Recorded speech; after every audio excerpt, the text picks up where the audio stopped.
வணக்கம் நண்பர்களே. ஒரு மனிதனின் வாழ்க்கையை ஒரு பார்வை மாற்றிவிடலாம். ஒரு வார்த்தை ஒரு குடும்பத்தை உடைத்து விடலாம். ஆனால் ஒரு உதடு ஒருவரின் விதியையே மாற்றிவிடும் என்று யாரும் நினைத்திருக்க மாட்டார்கள். இது காதல் கதை அல்ல. இது ஒரு குற்றக்கதை அல்ல. இது ஒரு மனிதனின் அமைதியை திருடிய ஒரு மர்மத்தின் கதை. கடைசி வரை கேளுங்கள். உங்கள் கண்களில் நீர் வரலாம். உங்கள் மனதில் 1000 கேள்விகள் எழலாம். திருச்சிக்கு அருகில் இருக்கும் ஒரு சிறிய கிராமம். அங்கே வசித்தான் அருண். அமைதியானவன். அதிகம் பேச மாட்டான். ஆனால் மற்றவர்களுக்கு உதவ வேண்டும் என்ற எண்ணம் மட்டும் அவனுக்கு எப்போதும் அதிகம். அவன் ஒரு அரசு மருத்துவமனையில் லேப் டெக்னீஷியனாக வேலை பார்த்தான். அவன் முகத்தில் இருந்த ஒரு விஷயம் எல்லோரையும் கவர்ந்தது. அவன் சிரிப்பு. ஆனால் அந்த சிரிப்பை விட அதிகமாக எல்லோரும் கவனித்தது அவன் உதட்டில் இருந்த ஒரு சிறிய மச்சம். மச்சம் உனக்கு ரொம்ப அதிர்ஷ்டம் தரும் என்று அவன் அம்மா சிறுவயதிலிருந்தே சொல்லுவாள். அருணும் சிரித்து விடுவான். ஒரு நாள் மருத்துவமனைக்கு புதிய நர்ஸ் ஒருவர் பணியில் சேர்ந்தார். பெயர் நிலா. முதல் நாளே அவள் அருணை பார்த்தவுடன் அதிர்ச்சியில் உறைந்து நின்றாள். அருண் குழப்பமடைந்தான். என்ன ஆச்சு மேடம் என்று கேட்டான். அவள் அவனுடைய முகத்தை மட்டும் பார்த்து கொண்டே இருந்தாள். குறிப்பாக அவன் உதட்டை. சில வினாடிகள் கழித்து சாரி என்று சொல்லிவிட்டு அங்கிருந்து சென்று விட்டாள். அடுத்த சில நாட்கள் நிலா எப்போதும் அருணை தவிர்க்க ஆரம்பித்தாள். அவன் அருகில் வந்தாலே அவளுடைய முகம் வெளிறிவிடும். அருணுக்கு ஒன்றும் புரியவில்லை. ஒரு நாள் கேண்டீனில் இருவரும் மட்டும் இருந்தார்கள். அப்போது அருண் கேட்டார், நீங்கள் என்னை பார்த்தால் ஏன் பயப்படுறீங்க? நிலா அமைதியாக இருந்தாள். பிறகு மெதுவாக ஒரு புகைப்படத்தை எடுத்தாள். அந்த புகைப்படத்தை பார்த்து அருணின் கைகள் நடுங்கின. ஏனெனில் அந்த புகைப்படத்தில் இருந்த மனிதன் அருணைப் போலவே இருந்தான். அதே கண்கள், அதே சிரிப்பு, முக்கியமாக அதே உதட்டில் அதே மச்சம். இவர் யார் என்று கேட்டான். நிலாவின் கண்களில் கண்ணீர். இவர் என் அண்ணன். 3 வருடங்களுக்கு முன் இறந்துட்டாரு என்றார். அருணுக்கு பேச முடியவில்லை. இது எப்படி சாத்தியம் என்று கேட்டான். நிலா ஒரு வார்த்தை மட்டும் சொன்னார். எனக்கும் தெரியலை. அந்த இரவு அருணுக்கும் தூக்கம் வரவில்லை. அவன் கண்ணாடி முன் நின்று தன் உதட்டில் இருந்த அந்த மச்சத்தை நீண்ட நேரம் பார்த்து கொண்டிருந்தான். அம்மா சொன்ன வார்த்தைகள் நினைவுக்கு வந்தது. இந்த மச்சம் உன் வாழ்க்கையை மாற்றும். அப்போது அவனுடைய போன் ஒலித்தது. Unknown number. அவன் எடுத்தான். அந்த பக்கத்தில் மிக மெதுவான குரல். உன் உதட்டை யாரிடமும் காட்டாதே என்று மட்டும் சொல்லிவிட்டு கால் துண்டிக்கப்பட்டது. அடுத்த நாள் அருண் அந்த எண்ணுக்கு மீண்டும் அழைத்தான். இந்த எண் பயன்பாட்டில் இல்லை என்று வந்தது. அவன் விஷயத்தை மறந்துவிட முயன்றான். ஆனால் மருத்துவமனையில் நடந்த அடுத்த சம்பவம் அவனை முழுமையாக அதிர்ச்சிக்குள்ளாக்கியது. ஒரு வயதான நோயாளி அருணை பார்த்ததும் அவன் கையை பிடித்து அழ ஆரம்பித்தார். நீ வந்துட்டியா? இவ்வளவு நாளா எங்கே போனே என்று கேட்டார். அருண், தாத்தா, நீங்க யாருன்னு தெரியல என்றான். ஆனால் அந்த முதியவர் அருணின் உதட்டை பார்த்தவுடன் கண்களை மூடிக்கொண்டு அதே அடையாளம் என்று முணுமுணுத்தார்.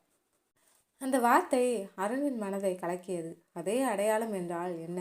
அந்த முதியவர் மறுநாள் டிஸ்சார்ஜ் ஆகிவிட்டார். அவருடைய முகவரியை தேடி அருண் சென்றான். ஆனால் அந்த வீட்டில் இருந்தவர்கள் சொன்ன பதில் அவனை அதிர்ச்சியில் ஆழ்த்தியது. அவர் நேற்று இரவே இருந்துட்டார். அருண் உறைந்து நின்றான். அவர் சொல்ல வந்த ரகசியம் என்ன? ஏன் எல்லாரும் அவன் உதட்டை பார்த்து அதிர்ச்சி அடைகிறார்கள்? அன்று மாலை அவன் வீட்டில் பழைய பெட்டிகளை சுத்தம் செய்து கொண்டிருந்தான். அப்போது ஒரு பழைய குழந்தை புகைப்படம் கீழே விழுந்தது. அதில் 2 குழந்தைகள். ஒரே மாதிரி முகம், ஒரே மாதிரி சிரிப்பு, ஒரே மாதிரி உதட்டில் மச்சம். அருண் அதிர்ச்சியில் இதில் இன்னொருத்தன் யார் என்று அம்மாவிடம் கேட்டான். அம்மாவின் முகம் மாறியது. அவள் நடுங்க ஆரம்பித்தாள். அந்த போட்டோ உனக்கு எங்கே கிடைச்சது என்று கேட்டாள்.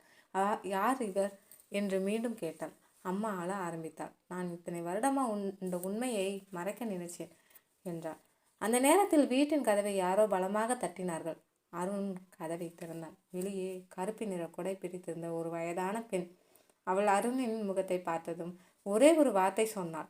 2வது பையன் இறுதியாக கிடைச்சிட்டான். அருணின் இதயம் வேகமாக துடித்தது. 2வது பையன் என்றால் என்ன? அந்த பழைய புகைப்படத்தில் இருந்த மற்ற குழந்தை யார்?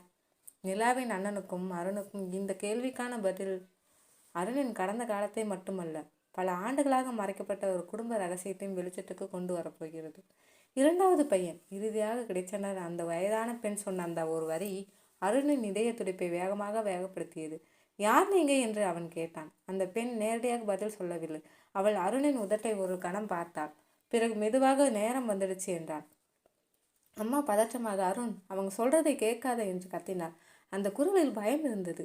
20 ஆண்டுகளாக மறைத்து வைத்திருந்த ஒரு ரகசியத்தின் பயம். அந்த வயதான பெண் வீட்டுக்குள் வரவில்லை. கையில் இருந்த பழைய துணிப்பையை மட்டும் அருணிடம் கொடுத்தாள். இதில் உன் வாழ்க்கை இருக்கு என்று கூறிவிட்டு திரும்பி போனாள். அவள் போன வேகத்தை விட அருணின் மனதில் இருந்த கேள்விகள் வேகமாக ஓடின. அவன் பையை திறந்தான். அதற்குள் ஒரு பழைய குழந்தை வளையல், ஒரு மருத்துவமனை அடையாள அட்டை மற்றும் ஒரு கடிதம். அந்த கடிதத்தின் மேல் இருவரில் ஒருவர் மட்டும் இதை படிக்க வேண்டும் என்று எழுதப்பட்டிருந்தது. அருணின் கைகள் நடுங்கின. கடிதத்தை திறந்தான். அதிலிருந்து முதல் வரி: இந்த கடிதத்தை படிக்கிறவன் அருண் என்றால் இன்னொருவன் இனி உயிரோடு இல்லை. அவன் அதிர்ச்சியில் உறைந்தான். இன்னொருவன் அடுத்த வரியை படிக்க முயன்றான். ஆனால் கடிதத்தின் மீதி பக்கங்கள் முழுவதும் நனைந்து எழுத்துக்கள் அழிந்திருந்தன. ஒரே ஒரு வரி மட்டும் தெளிவாக இருந்தது: உண்மையை தேட வேண்டும் என்றால் பழைய மலை மருத்துவமனைக்கு வா. அடுத்த நாள் காலை அருண் தனியாக அந்த மருத்துவமனைக்கு புறப்பட்டான். இப்போது அது செயல்படாத கைவிடப்பட்ட கட்டிடம். சுவர்களில் பாசி, உடைந்த ஜன்னல்கள், நிசப்தம். அவன் உள்ளே சென்றபோது ஒரு அறையின் கதவு மட்டும் திறந்து இருந்தது. அந்த அறைக்குள் ஒரு பழைய அலமாரி, அதன் மீது தூசி படிந்த ஒரு கோப்பு. கோப்பின் தலைப்பு ப்ராஜெக்ட் யூ. அதை திறந்தவுடன் அவனது மூச்சே நின்றது. முதல் பக்கத்தில் அவனுடைய குழந்தை புகைப்படம். அடுத்த பக்கத்தில் அதே முகத்துடன் இன்னொரு குழந்தை. பெயர் மட்டும் வேறு: ஆதி. ஆதி. அந்த பெயரை அருண் முதல் முறையாக பார்த்தான். கோப்பில் இரட்டை குழந்தைகள். பிறந்த நாள் ஒரே நாள். அடையாளம் கீழ் உதட்டின் வலதுபுறம் மச்சம் என்று எழுதப்பட்டிருந்தது. அருணின் கண்கள் பெரிதானது. அப்படின்னா எனக்கு ஒரு இரட்டை சகோதரன் இருக்கானா? அந்த நேரத்தில் பின்னால் யாரோ கைத்தட்டும் சத்தம். அருண் திரும்பி பார்த்தான். அங்கே ஒரு மனிதன் நின்றிருந்தான். அவன் முகம் முழுவதும் நிழலில். உண்மைக்கு வரவேற்கிறேன் என்றான். நீங்க யார்? உனக்கு பதில் சொல்ல வந்தவன். ஆதி எங்கே? அந்த மனிதன் சிரித்தான். அந்த கேள்வியை நீ இன்னும் கேட்கிறியா? அவன் ஒரு புகைப்படத்தை நீட்டினான். அதில் நிலாவின் அண்ணன். ஆனால் பின்புறத்தில் எழுதப்பட்டிருந்த பெயர் ஆதி. அருணுக்கு உலகமே சுழன்றது. அப்படின்னா நிலாவின் அண்ணன் என் அவன் சொல்ல முடியவில்லை. ஆமாம், உன் இரட்டை சகோதரன். அருணின் கண்களில் கண்ணீர். அவன் ஒருபோதும் அறியாத உறவு இன்று உண்மையாக மாறியது. ஆனால் அந்த மனிதன் அடுத்த வார்த்தையை சொன்னவுடன் அந்த உணர்ச்சி மீண்டும் அதிர்ச்சியாக மாறியது. ஆனால் ஆதி சாகல. அருண் அதிர்ச்சி அடைந்தான். என்ன? அவன் உயிரோடு இருக்கான். அப்போ நிலா? அவளுக்கே உண்மை தெரியாது. அவள் பார்த்த உடல் ஆதியோட உடல் இல்லை. அந்த ஒரு வரி முழு கதையே தலைகீழாக மாற்றியது. அந்த மனிதன் ஒரு பழைய வீடியோவை காட்டினான். அதில் இரண்டு சிறுவர்கள் விளையாடி கொண்டிருந்தனர். ஒருவன் அருண், இன்னொருவன் ஆதி. அவர்கள் சிரித்து கொண்டிருந்தார்கள். அடுத்த நொடி வீடியோ திடீரென நிறுத்தப்பட்டது. திரையில் ஒரு தேதி. அந்த தேதியை ஆதி இருந்ததாக கூறப்பட்டனர். அருண் மெதுவாக கேட்டான், இந்த வீடியோ எங்கே கிடைச்சது? உண்மையை மறைக்க முயன்றவங்களாலேயே. அந்த மனிதன் தன்னுடைய பெயரை சொன்னான். தேவன். அவன் முன்னால் மருத்துவமனை ஊழியர். அந்த நாள் நடந்ததெல்லாம் என் கண் முன்னாடி நடந்தது. அவன் பேச தொடங்கினான். ஒரு பெரிய தவறு நடந்தது. அந்த தவறை மறைக்க இரண்டு குடும்பங்களின் வாழ்க்கையே மாற்றிட்டாங்க. அந்த நேரத்தில் தேவனின் ஃபோன் ஒலித்தது. அவன் எடுத்தவுடன் முகம் வெளியேறியது. அவங்க வந்துட்டாங்க என்றான். யாரு? 20 வருடமா இந்த ரகசியத்தை காப்பாற்றுறவங்க. வெளியில் பல கார்கள் வந்து நின்றன. கருப்பு உடை அணிந்த சிலர் மருத்துவமனைக்குள் நுழைந்தனர். தேவன் அருணின் கையை பிடித்தான். உயிரோடு இருக்கணும்னா இப்பவே ஓடு. அவர்கள் ஓட ஆரம்பித்தனர். பழைய வழித்தடம், உடைந்த படிக்கட்டுகள், இருள். அவர்கள் வெளியேற போகும் தருணத்தில் ஒரு கதவு திடீரென்று திறந்தது. அதிலிருந்து ஒரு பெண் வெளியே வந்தாள். அவளை பார்த்ததும் அருண் அதிர்ச்சியில் நின்றான். அது நிலா. நீங்க இங்க எப்படி என்று கேட்டான். நிலா அழுது கொண்டே ஒரு வார்த்தை சொன்னான். நான் உன்னை தேடி வரல, என் அண்ணனை தேடி வந்தேன். அந்த நேரத்தில் மருத்துவமனையின் மேல் தளத்திலிருந்து ஒரு ஆண் குரல் கேட்டது. நிலா. அந்த குரலை கேட்டவுடன் நிலா உறைந்து போனாள். அது 3 வருடங்களுக்கு முன் இறந்ததாக நம்பிய தன் அண்ணனின் குரல். அருணும் மேலே பார்த்தான்.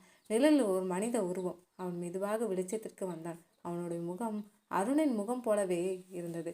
அதே கண்கள், அதே சிரிப்பு, அதே உதட்டில் அதே மச்சம். அவன் மெதுவாக சிரித்தான். பிறகு அருணை பார்த்து சொன்னான், என்னை தேடுறதை நிறுத்து. ஏன்னா நான் தான் ஆதி இல்லை. அந்த மனிதன் சொன்ன அந்த ஒரு வரி அருணின் மூச்சையே நிறுத்தியது. நிலா அதிர்ச்சியில் கத்தினாள், அண்ணா. ஆனால் அந்த மனிதன் மெதுவாக தலையசைத்தான். நான் உன் அண்ணன் இல்லை. ஆனால் உன் அண்ணனை விட அவனை பற்றி எனக்கு அதிகம் தெரியும். அருண் கோபமாக முன்னேறினான். யார் நீ? அவன் சிரித்தான். என் பெயர் விக்ரம்.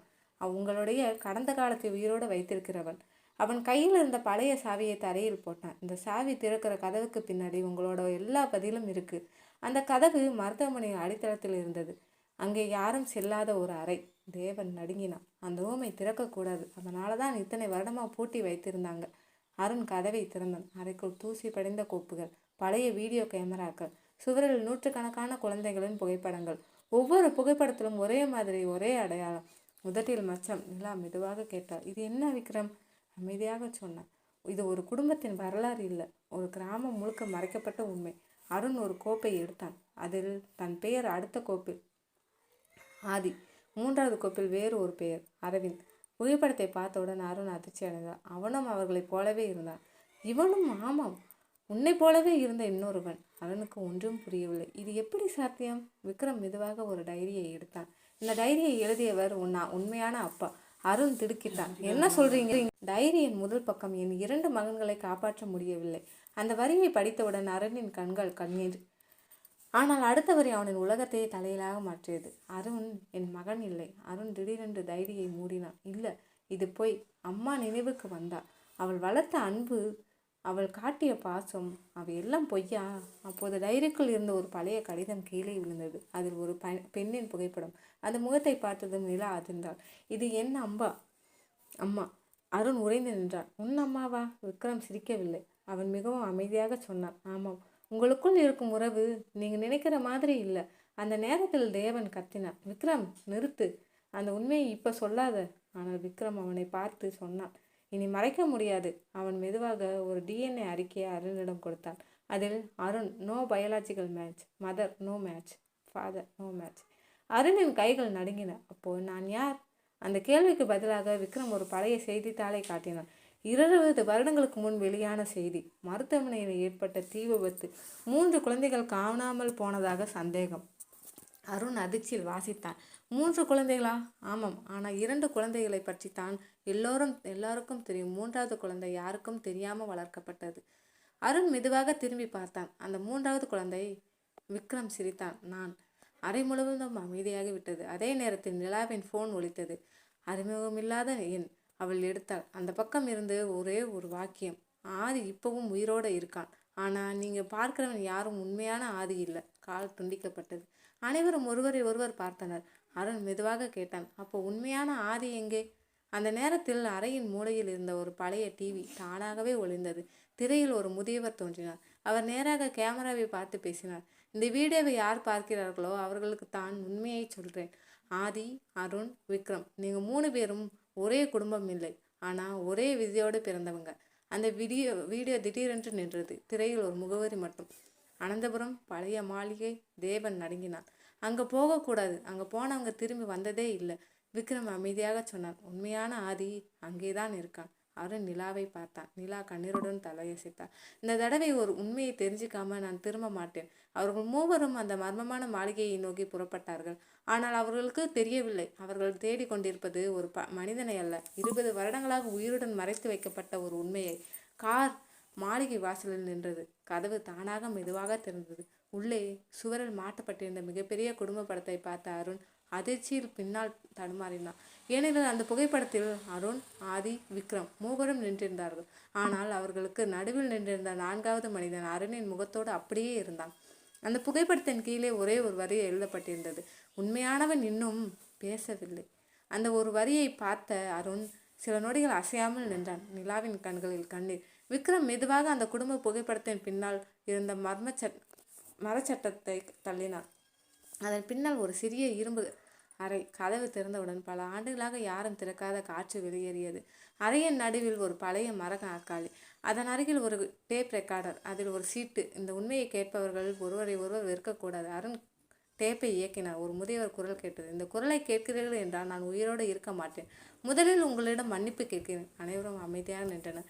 அருண், ஆதி, விக்ரம், நீங்கள் 3வரும் பிறப்பால் சகோதரர்கள் அல்ல. நிலா அதிர்ச்சி அடைந்தார். ஆனால் அன்று மருத்துவமனையில் ஏற்பட்ட தீ விபத்தில் 3 குடும்பங்களும் தங்களுடைய குழந்தைகளை இழந்து விட்டதாக நினைத்தனர்.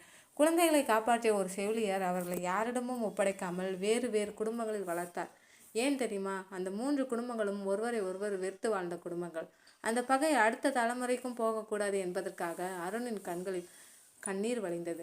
அப்படின்னா என்னம்மா? டேப்பில் பதில் வந்தது. உன்னை வளர்த்த அம்மாதான். நான் உண்மையான அம்மா பிறப்பால் இல்லை, அன்பால். அந்த வார்த்தை அருணின் இதயத்தை உருக்கியது. அவன் வீட்டிற்கு ஓடினான். அம்மா வாசலில் அமர்ந்திருந்தாள். அவளை பார்த்தவுடன் அருண் குழந்தையைப் போல அழுதான். அம்மா. அவள் அவன் முகத்தை தடவினாள். உனக்கு எல்லா உண்மையும் தெரிஞ்சிடுச்சா? என்னை மன்னிச்சிடுங்கம்மா. அவள் சிரித்தாள். நான் உன்னை பெற்றிருக்கல, ஆனால் ஒவ்வொரு நாளும் உன்னை இழந்துடுவோன்னு பயந்து வாழ்ந்தேன். அருண் அவர்களுடைய கைகளை பிடித்து அழுதான். எனக்கு நீங்க தான் அம்மா. அந்த நேரத்தில் நிலாவுக்கு ஒரு பழைய கடிதம் கிடைத்தது. அது அவளுடைய அண்ணன் ஆதி எழுதியது. நிலா, நான் உன்னை விட்டு எங்கும் போகவில்லை. உன்னை பாதுகாக்க எல்லாரும் நான் இறந்துட்டேன்னு நம்பணும்னு நினைச்சேன். ஒரு நாள் நீ உண்மையை தெரிஞ்சுக்கும் போது என்னை தேடாத. என்னை விட உன் வாழ்க்கையை நேசித்து வாழு. நிலா கண்ணீரோடு அந்த கடிதத்தை மார்போடு அணைத்தாள். விக்ரம் மெதுவாக வெளியே நடந்தான். அருண் அவனை அழைத்தான். நீ எங்கே போற விக்ரம்? விக்ரம் சிரித்தான். இத்தனை வருடம் நான் உண்மையை சுமந்து வாழ்ந்தேன். இனி சாதாரண மனிதனா வாழணும். அருண் அவனை அணைத்து கொண்டான். ஒரு வருடம் கழித்து அருண் அதே மருத்துவமனையில் அனாதை குழந்தைகளுக்காக உதடு அறக்கட்டளை என அமைப்பை தொடங்கினார். அதன் வாசலில் ஒரு வாசகம் மட்டும் எழுதப்பட்டிருந்தது. பிறப்பு மனிதனை உருவாக்காது, அன்புதான் குடும்பத்தை உருவாக்கும். நிலா அந்த அறக்கட்டளையின் முதல் நிர்வாகியாக சேர்ந்தார். விக்ரம் அனாதை குழந்தைகளுக்கு ஆசிரியரானார். ஒரு நாள் ஒரு சிறுவன் அருணிடம் ஓடி வந்தான். அண்ணா, அவன் சிரித்தான். அந்த சிரிப்பில் அருண் தன்னையே பார்த்தான். சிறுவனின் கீழ் உதட்டில் ஒரு சிறிய மச்சம்.